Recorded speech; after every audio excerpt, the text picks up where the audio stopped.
အားလုံးပဲမင်္ဂလာပါ UK Match Day ရဲ့ Facebook နဲ့ YouTube Channel ကနေကြိုဆိုပါရစေ။ဆိုတော့ England Premier League က2020ကိုအဆုံးသတ်သွားတဲ့အချိန်ဇယားထိပ်မှာတော့ Liverpool က3မှတ်ပဲဖြတ်ပြီးဦးဆောင်တဲ့အချိန်မှာ2021မှာ Premier League ပွဲစဉ်တွေရဲ့ New Year ရဲ့နှစ်သစ်ရဲ့ပထမဆုံးပွဲအဖြစ်နှစ်ပွဲကစားဖို့ရှိတယ်။ Friday night ပေါ့ဗျာတောက်ကြနေမှာ Carlo Ancelotti ရဲ့ Everton နဲ့တစ်ဖက်က David Moyes ရဲ့ West Ham Manchester United နဲ့ Aston Villa ဆိုတော့ဒီ၄သင်းလုံးကတော့တကယ့်ကိုကြည်ကောင်းမဲ့အသင်းလေးသင်းကစားရလဲခတ်တဲ့အသင်းလေးသင်းနောက် United အနေနဲ့ချီမန်နေတဲ့အချိန် Carlo Ancelotti ရဲ့အသင်းကလည်းရလက်တွေကောင်းနေတဲ့အချိန်မှာပြိုင်ဘက်ကောင်းနေတဲ့တွေးကြမှာပါဆိုတော့ပထမဆုံးအနေနဲ့ Title Race on လို့တောင်မှပြောလို့ရတဲ့ United ဘာကြောင့်လဲဆိုတော့ Liverpool ကတီးကြသွားတဲ့အချိန်သူတို့အတွက်တကယ့်ကိုအရေးပါတဲ့အခွင့်အရေးသူတို့ဒီလေးပွဲသာနိုင်ခဲ့မယ်ဆိုရင် Liverpool နဲ့သူတို့ဟာအမှတ်2ဖြစ်သွားမယ်ပွဲ2ဖြစ်သွားမယ် Liverpool က Southampton ကိုအဝေးကွင်းကန်ရမှာဖြစ်လို့ဒါ Jurgen Klopp အတွက် pressure နဲ့ကန်ရမယ့်ချိန်Manchester United ကအင်ကွင်း Old Trafford မှာ Aston Villa ကိုကန်ရမယ်ဒီပွဲကမြန်မာစံတော်ချိန်နနက်2နာရီခွဲပါ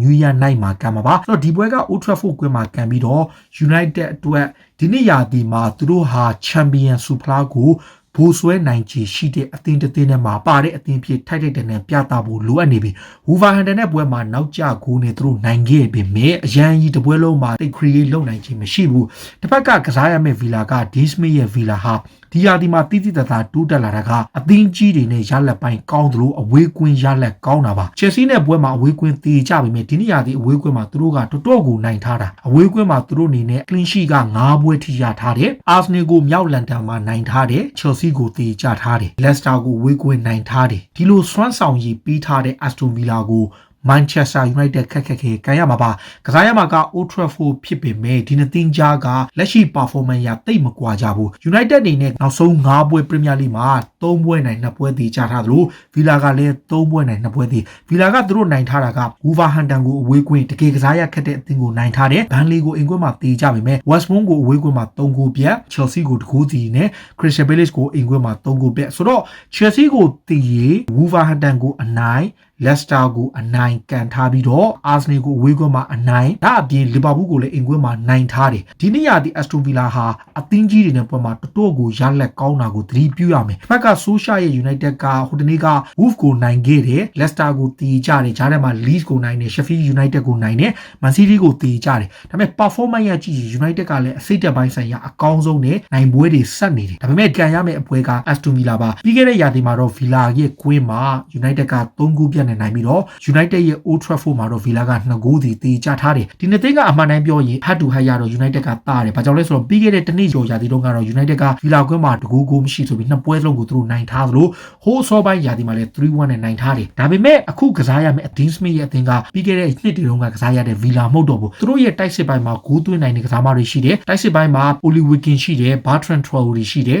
Anwar Agassi ရှိတယ်တင်းကောင်းဆောင် Jack Grealish နဲ့ကွင်းလေကလည်း Joe McKay နဲ့တကယ်ကိုစူးဖွဲ့မှုကောင်းတယ်ခံစစ်မှာတော့ Tyrone Ming ကအနီးကပ်ထိတာကိုပြန်ပါမဲ့အခါခွန်ဆာ Tyrone Ming အပြင်တောင်မန်တွေကလည်းတော်တော်ကိုကောင်းတယ်ဆိုတော့ Aston Villa ကဂိုးသမား Emi Martinez ကလည်းတကယ်ကိုခွန်မန်းပေးတဲ့ဂိုးသမားတစ်ယောက်ဖြစ်တော့ Villa ဟာတကယ်အသင်းကောင်းတစ်သင်းဇားမောက်တွေအများကြီးတော်တော်လေးကိုတီတီငင်ငင်နဲ့ကောင်းကောင်းကစားနိုင်တယ် Chelsea နဲ့ပွဲမှာလည်းသူတို့တော်တော်လေးလှုပ်တဲ့ကစားနိုင်ခဲ့တယ် Arsenal နဲ့ပွဲမှာလည်းတကယ်ချီစွမ်းပြခဲ့သလိုသူတို့ရဲ့ performance ကအဝေးကွင်းမှာခံစစ် organize ဖြစ်တယ်တံပြန်တိုက်စစ်တွေကောင်းကောင်းကစားနိုင်တယ်ဒါအပြင်သူတို့မှာလည်းဂိုးသွင်းစွမ်းရည်မြင့်တဲ့တောင်မန်ကစားမားတွေအသင်းကောင်းဆောင် Grealish ရဲ့ magical moment တွေအပြင် Oli Watkins ဂိုးပေါက်ပျောက်နေပေမဲ့လည်းတစ်ဖက်က Anwar Agassi နဲ့ Bertrand Traore တို့ရဲ့သွင်းဂိုးတွေကိုရနေတယ် United ကြတော့ Bruno Fernandes ကိုအရန် reliable လုပ်နေရတယ် Fernandes မှာ Fernandes ဖြစ်နေတဲ့အခုဂိုးတွေကတော့ Marcus Rashford ကပြန်သွင်းနေပေမဲ့ Bruno Fernandes ရဲ့ဖန်တီးပေးမှု Bruno Fernandes ရဲ့ဂိုးပါဝင်ပတ်သက်မှုတွေကြောင့်ပဲ Manchester United ရလက်ကောင်းနေတယ်ဒါပေမဲ့ကြည့်ရမှာက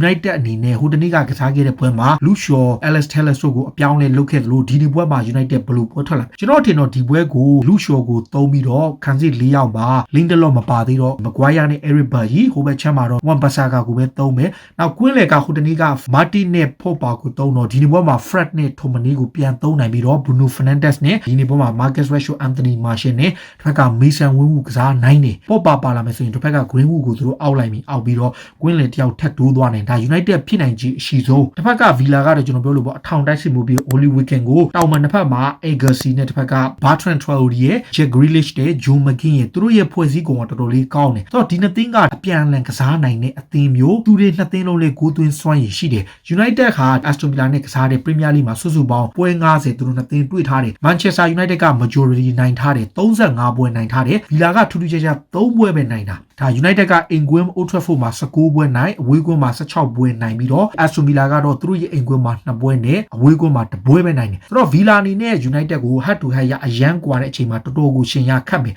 ဒါပေမဲ့ဒီနှစ်သင်းကြမှာဒီရာသီမှာကြည့်ရမှာက United ကအဆင့်2 Villa ကအဆင့်9 Manchester United က9ပွဲနိုင်ပေမဲ့ Villa က10ပွဲနိုင်ထားတယ်ဒါပေမဲ့ဘာကွာလဲဆိုတော့ Aston Villa ရဲ့ clean sheet 10ပွဲတောင်ရထားတယ်ပေးကိုမရှိ10ပွဲကစားထားတယ်ဆိုတဲ့စွမ်းဆောင်ရည်တစ်ခုဟာ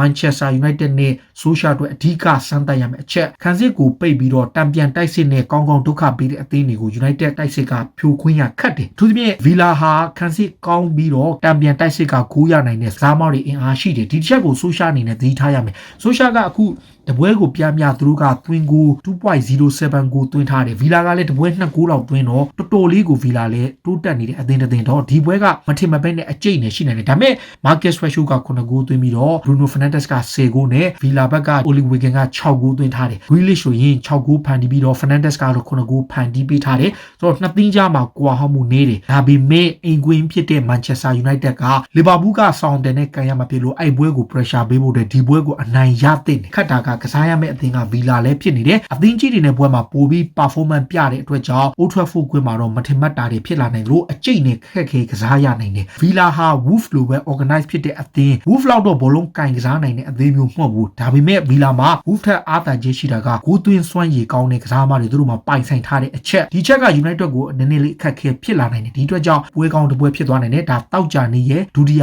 ပွဲပါမြန်မာစံတော်ချိန်2နာရီခွဲမှာကံမှာပါတောက်ကြနေရဲ့စောပိုင်းပွဲဖြစ်မြန်မာစံတော်ချိန်ည7နာရီမှာကံမှာပွဲက Everton နဲ့ West Ham ပါ Everton ကလည်းဒီတစ်ပတ်မှာမကန်ထားရဘူးဒီနေ့သင်းကတော့အမှန်တမ်းပြောရင် Everton ဟာအခုနောက်ပိုင်းမှာ West Ham ကိုတောက်လျှောက်ရလက်ကောက်အောင်ဆွမ်းဆောင်ထားတယ်ပြီးခဲ့တဲ့ရာသီမှာအိမ်ကွင်းမှာ2-0အဝေးကွင်းမှာ1-1ဟိုတနစ်ကဆိုရင် Everton ကသူတို့ကွင်းမှာရှုံးပေမဲ့ West Ham ကွင်းမှာတော့နိုင်ထားတယ်ဒါလက်ရှိနေထားရ Carlo Ancelotti ရဲ့အသင်းဟာရလက်တွေကောင်းနေသလို James Rodriguez တို့မပါပေမဲ့ Dominic Calvert-Lewin အခုနှစ်ပွဲလောက်ဂိုးပေါက်ပျောက်နေပေမဲ့ Everton တိုက်စစ်ပိုင်းကလုံးဝကျသွားတာတော့မဟုတ်သေးဘူးဒီအတွက်ကြောင့်ဒီပွဲကလည်းစိတ်ဝင်စားစရာရှိတယ်နောက်ဆုံး6ပွဲမှာ Everton ကတပွဲပဲတည်ကြတယ်အဲ့ဒါက Burnley ကိုတည်ကြပြီးတော့ Chelsea ကိုနိုင်